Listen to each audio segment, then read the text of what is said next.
Hello viewer, welcome back to our channel maths zone with PP. मैं संजीव कुमार आज आपको class 12 की इतिहास बुक की चैप्टर 1 जो ईंटें, मनके और अस्थियां है हड़प्पा सभ्यता के अंतर्गत, तो उसकी पार्ट 2 की जानकारी देता हूं। तो आइए स्टार्ट होते हैं अब। हाँ, तो आइए आज मैं जानकारी लेता हूं शिल्प उत्पादन के विषय में। तो उस समय शिल्प उत्पादन के विषय में क्या जानकारी थी, इसकी डिटेल से जानते हैं। मानचित्र 1 में चनहूदड़ों को चिन्हित कीजिए। यह मोहनजोदड़ो 125 हेक्टेयर की तुलना में एक बहुत छोटी 7 हेक्टेयर की बस्ती है, जो लगभग पूरी तरह से शिल्प उत्पादन में संलग्न। शिल्प कार्यों में मनके बनाना, शंख की कटाई, धातु कर्म, मुहर निर्माण तथा बाट बनाना सम्मिलित थे।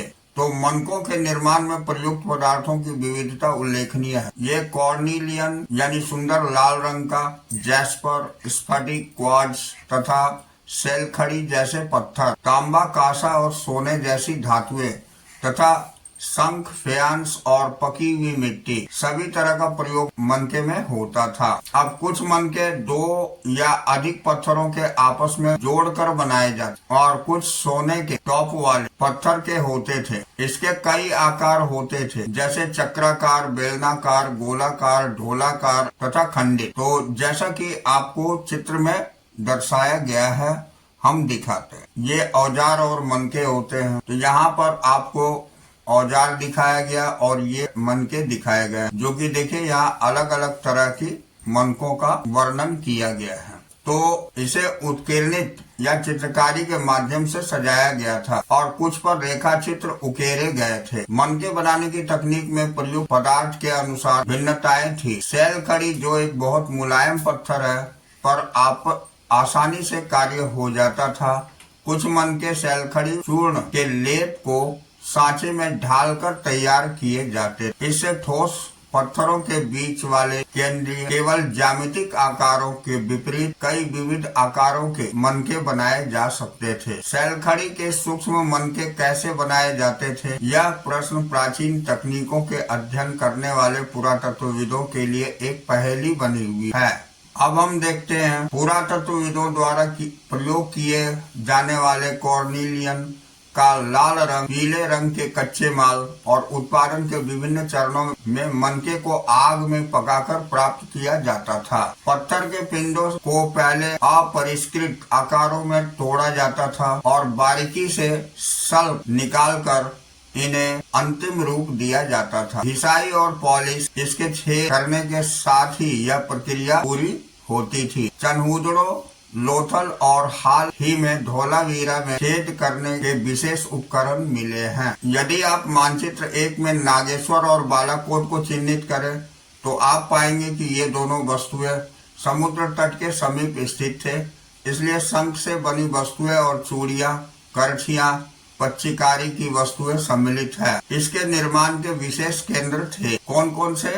नागेश्वर और बालक, ये याद रखनी है। अब जहाँ ये माल दूसरी बस्तियां तक ले जाया जाता था, तो इसी प्रकार यह भी संभव है कि चनहूदड़ो और लोथल से तैयार माल जैसे मनके मोहनजोदड़ो और हड़प्पा जैसे बड़े शहरी केंद्रों तक लाया जाता था। अब हम देखते हैं इससे अगली पॉइंट, उत्पादन केंद्रों की पहचान। तो शिल्प उत्पादन के केंद्रों की पहचान के लिए पुरातत्वविद सामान्यतः निम्नलिखित को ढूंढते हैं।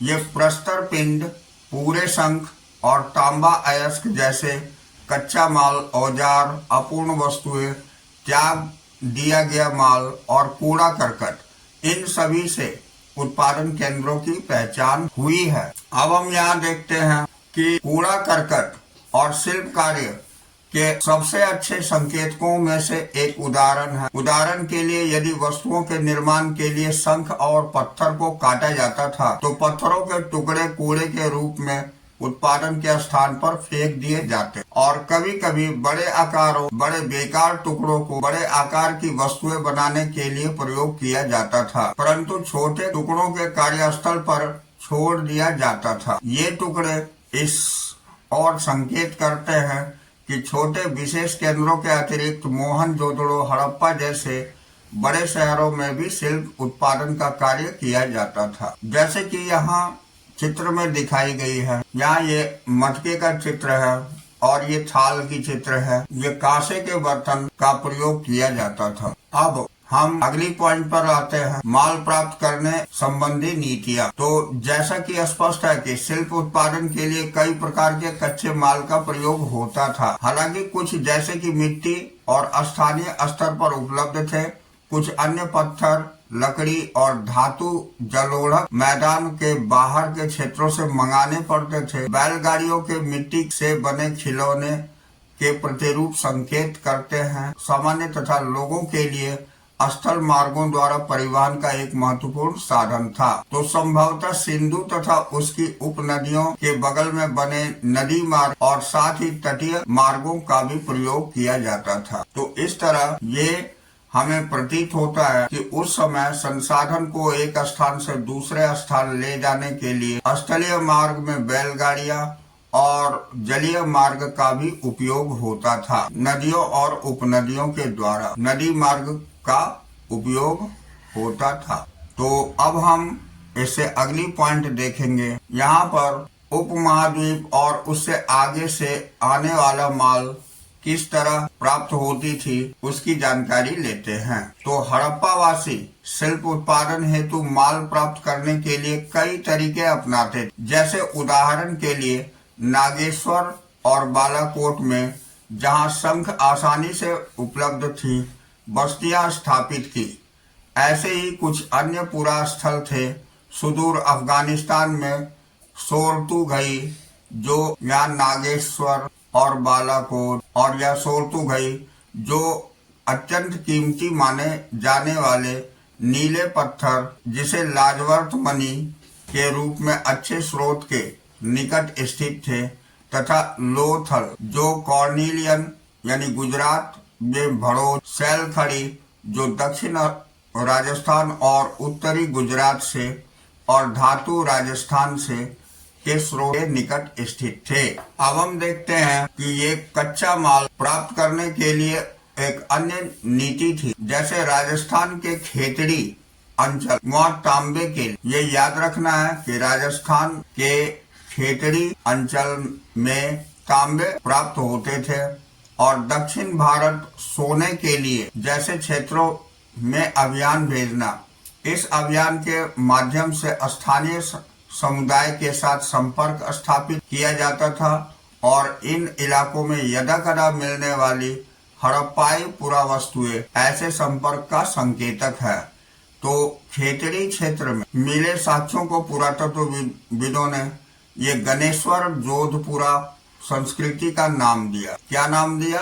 गणेश्वर जोधपुरा। अब इस संस्कृति के विशिष्ट मृदभांड हड़प्पाई मृदभांड से भिन्न थे। ये हड़प्पाई मृदभांड से भिन्न थे और यहाँ तांबे की वस्तुएं की असाधारण संपदा मिली। यानी सबसे ज्यादा खेतड़ी क्षेत्र में तांबे के वस्तुओं का जानकारी प्राप्त हुई है, वहाँ की संपदा थी। ये ऐसी संभव है कि इस क्षेत्र में निवासी हड़प्पा सभ्यता के लोगों को तांबा भेजते थे। अब हम देखते हैं अगली पॉइंट, सुदूर क्षेत्रों से संपर्क। अब हम देखेंगे सुदूर क्षेत्रों से संपर्क। तो आइए इसके बारे में डिटेल जानकारी लेते हैं। तो जैसा कि हाल ही में पुरातत्वविद खोजों को इंगित करती है, तांबा संभवतः अरब प्रायद्वीप के दक्षिण पूर्वी छोर पर स्थित ओमान से भी लाया जाता था। यानी तांबा का आयात जो है ओमान से होती थी। अब रासायनिक विश्लेषण दर्शाते हैं कि ओमानी तांबा हड़प्पाई पुरा वस्तुओं दोनों में निकल के अंश मिले थे। कहने का मतलब है हड़प्पाई वस्तुएं और ओमानी तांबे में निकल के अंश मिले हैं, जो दोनों के साझा उद्भव की ओर संकेत करते हैं। तो संपर्क के ओर संकेत मिलते हैं। एक विशेष प्रकार की पात्र अर्थात एक बड़ा हड़प्पाई मर्तबान जिसके ऊपर काली मिट्टी की एक परत चढ़ाई गई थी, ओमानी स्थलों से मिला। ये ओमानी स्थलों से मिला। इसे हम मर्तबान बोलते थे, ये ओमानी मर्तबान है। इसके बारे में जानकारी दी जा रही है। तो ऐसी मोटी परतें तरल पदार्थों के रिसाव को रोक देती है। अब हमें यह पता नहीं कि इन पात्रों में क्या रखा जाता था, पर यह संभव है कि हड़प्पा सभ्यता के लोग इसे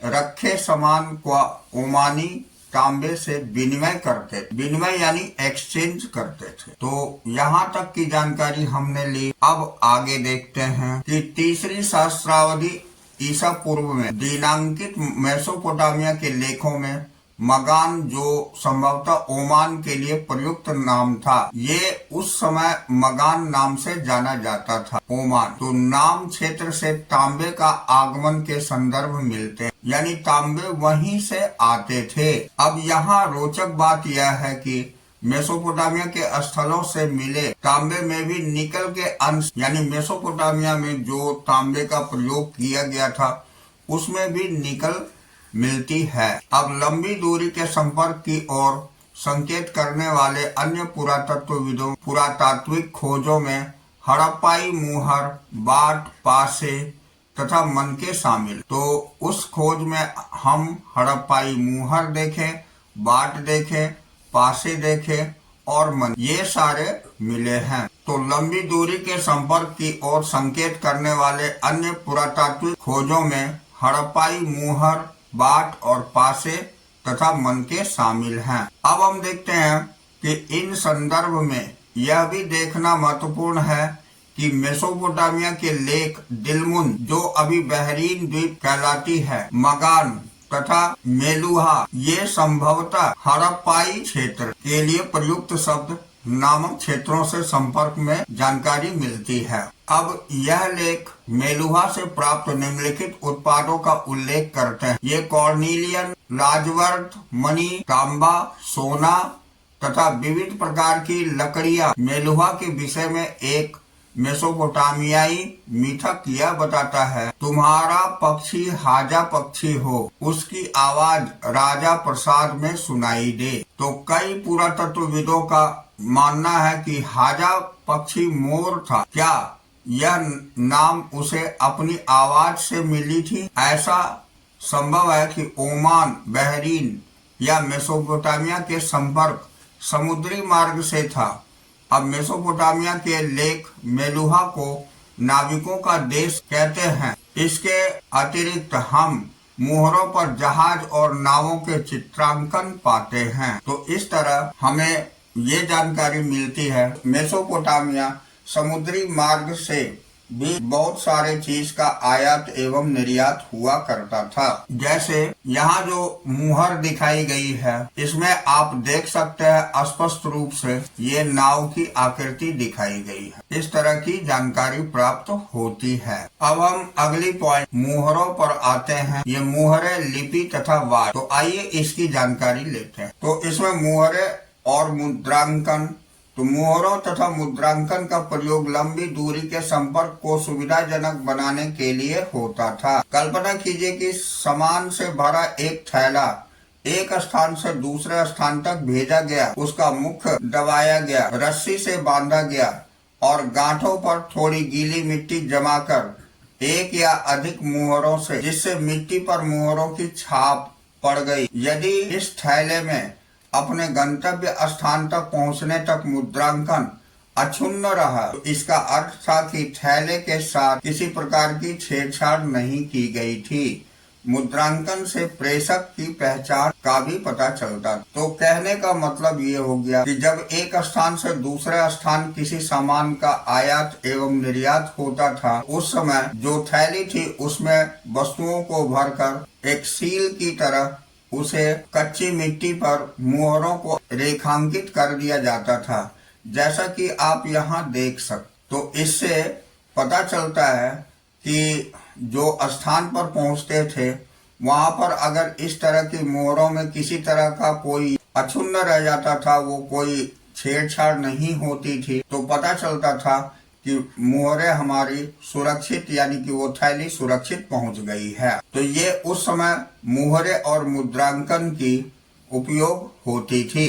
अब हम आते हैं एक रहस्यमयी लिपि पर। तो इसकी जानकारी लेते हैं। सामान्यतः हड़प्पाई मुहरों पर एक पंक्ति में कुछ लिखा है जो संभवतः मालिक के नाम व पदवी को दर्शाता है। विद्वानों ने यह सुझाव भी दिया है कि इस पर बना चित्र आमतौर पर एक जानवर अनपढ़ लोगों को सांकेतिक रूप से इसका अर्थ बताता था। तो अधिकांश अभिलेख संक्षिप्त है। सबसे पहले अभिलेख में लगभग 26 चिन्ह है। हालांकि यह लिपि आज तक पढ़ी नहीं जा सकी है, पर निश्चित रूप से यह वर्णमाली है, जहाँ प्रत्येक चिन्ह एक स्वर तथा व्यंजन को दर्शाता है, नहीं थी, क्योंकि इन चिन्हों की संख्या कहीं अधिक है, लगभग 375 से 400 के बीच। ऐसा प्रतीत होता है कि यह लिपि दाई से बाई ओर लिखी जाती थी, क्योंकि कुछ मुहरों पर दाई और चौड़ा अंतराल है और बाई ओर यह संकुचित है, जिससे लगता है कि उत्कीर्णक ने दाई ओर से लिखना आरंभ किया और बाद में बाईं ओर के स्थान कम पड़ गया। अब हम उन विभिन्न प्रकार की वस्तुओं को देखते हैं जिस पर लिखावट मिली है, जैसे मुहरें, तांबे के औजार, मर्तबानों के अम्बट, तांबे तथा मिट्टी की लघु पट्टिकाएं, आभूषण, अस्थि छड़े और यहाँ तक कि एक प्राचीन सूचना पत्र। याद रखिए, हो सकता है नष्ट प्राय वस्तुओं पर भी लिखा जाता हो। क्या इसका अर्थ लगाया जा सकता है कि साक्षरता व्यापक थी? तो कहने का मतलब हो गया कि उस समय भी लिखावट की शुरुआत हो चुकी थी। लोग अपनी शिक्षा, साक्षर लोग थे और मुहरों पर कुछ अंकित थे, जो कि आप उस समय के मर्तबान में देख सकते हैं, तांबे या मिट्टी की लघु पट्टिकाओं में देख सकते हैं, आभूषणों पर भी लिखी जाती थी, अस्थि की जो छड़े होती थी उसमें भी लिखी हुई मिली है और तांबे के औजार पर भी और मुहरों पर भी। इस तरह हम ये कह सकते हैं कि उस समय के लोग भी साक्षर थे। इसका साक्ष्य प्राप्त हुआ है। अब हम जानकारी लेते हैं बाट की। विनिमय बाटों की एक सूक्ष्म और परिशुद्ध प्रणाली द्वारा नियंत्रित थे। ये बाट सामान्यतः चर्ट नामक पत्थर से बनाया जाता था।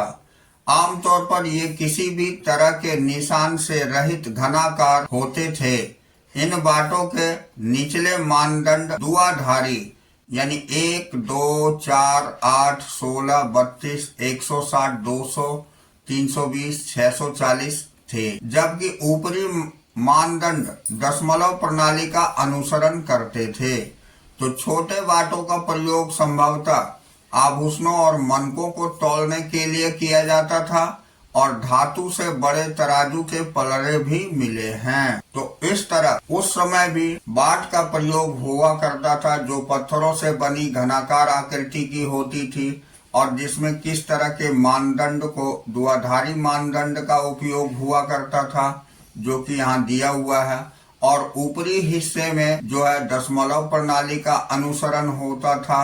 तो ये सारी जानकारी हमें प्राप्त हुई है। अब हम प्राचीन सत्ता की ओर आते हैं। तो यहाँ हम देखते हैं प्राचीन सत्ता। तो हड़प्पाई समाज में जटिल फैसला लेने तथा उसे क्रियान्वित करने के संकेत मिलते हैं। उदाहरण के लिए हड़प्पाई पूरा वस्तुओं के में असाधारण एक रूपता ही ले, जैसा कि मानदंडों यानी मुहर, बाट तथा ईंटों से स्पष्ट है। महत्वपूर्ण बात यह है कि ईंटें, जिनका उत्पादन स्पष्ट रूप से किसी एक केंद्र पर नहीं होता था, जम्मू से गुजरात तक पूरे क्षेत्र में सामान्य अनुपात की थी।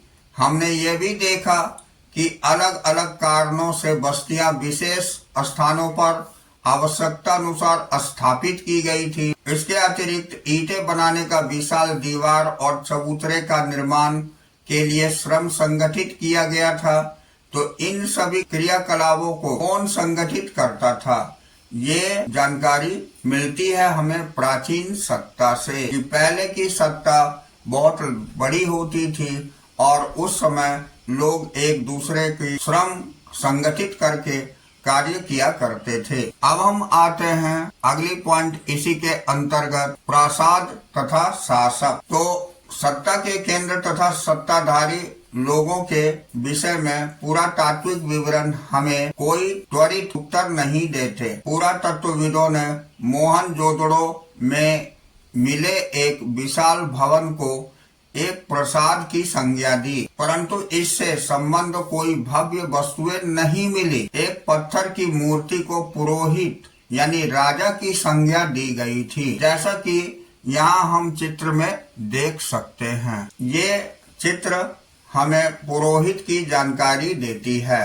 पुरोहित यानी कि राजा। उस समय पुरोहित राजा को कहा जाता था और यह नाम आज भी प्रचलित है। ऐसा इसलिए है क्योंकि पुरातत्वविद मेसोपोटामिया के इतिहास तथा वहाँ के पुरोहित राजाओं से परिचित थे। ये और यही समानताएं उन्होंने सिंधु क्षेत्र में भी ढूंढी, लेकिन जैसा कि हम चित्र ये 1.23 में हड़प्पा सभ्यता की अनुष्ठानिक प्रथाएं अभी तक ठीक प्रकार से समझी नहीं जा सकी है, न ही यह जानने के साधन उपलब्ध हैं कि क्या जो लोग इन अनुष्ठानों का निष्पादन करते थे उन्हीं के पास राजनीतिक सत्ता होती थी। तो ऐसा अनुमान लगाया जा सकता है कि बड़े पैमाने पर अनुष्ठानों का संपादन राजा ही कर पाते होंगे। तो कुछ पुरातत्वविद इस मत के हैं कि हड़प्पाई समाज के शासक नहीं थे तथा सभी के सामाजिक स्थिति समान थी। दूसरे पुरातत्वविद यह भी मानते हैं यहाँ कोई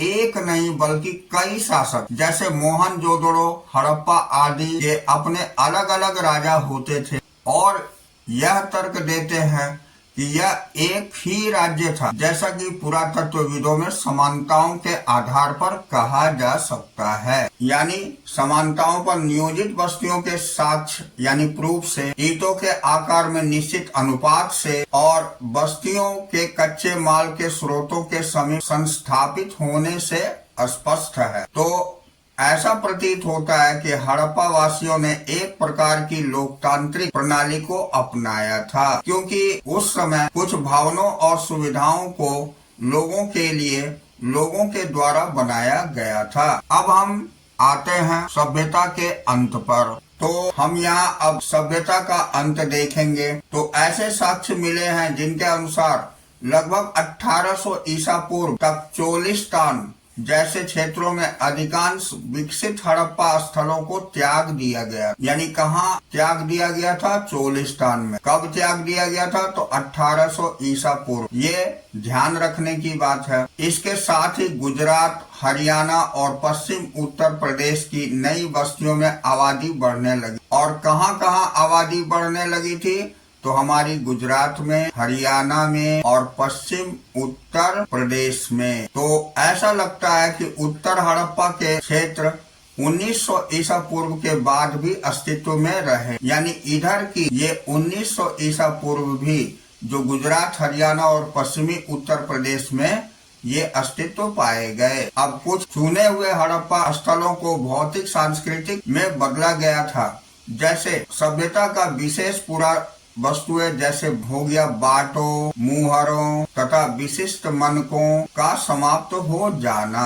अब लेखन और लंबी दूरी का व्यापार और शिल्प विशेषज्ञता भी समाप्त हो गई। सामान्यतः थोड़ी वस्तुओं के निर्माण के लिए थोड़ा ही माल प्रयोग में लाया जाता था। अब देखिए, आवास निर्माण की तकनीकों का ह्रास हुआ, यानी उसमें भी लॉस हुआ और बड़ी सार्वजनिक संरचनाओं का निर्माण बंद हो गया। कुल मिलाकर पूरा वस्तुएं और बस्तियां इन संस्कृतियों में एक ग्रामीण जीवन शैली की ओर संकेत करती है।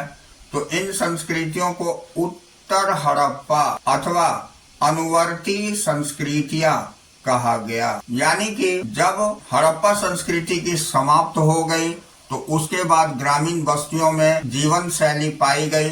उसे हम उत्तर हड़प्पा या अनुवर्तीय संस्कृतियों के नाम से जानते हैं। अब ये परिवर्तन कैसे हुआ, इस विषय में कई व्याख्याएं दी गई है।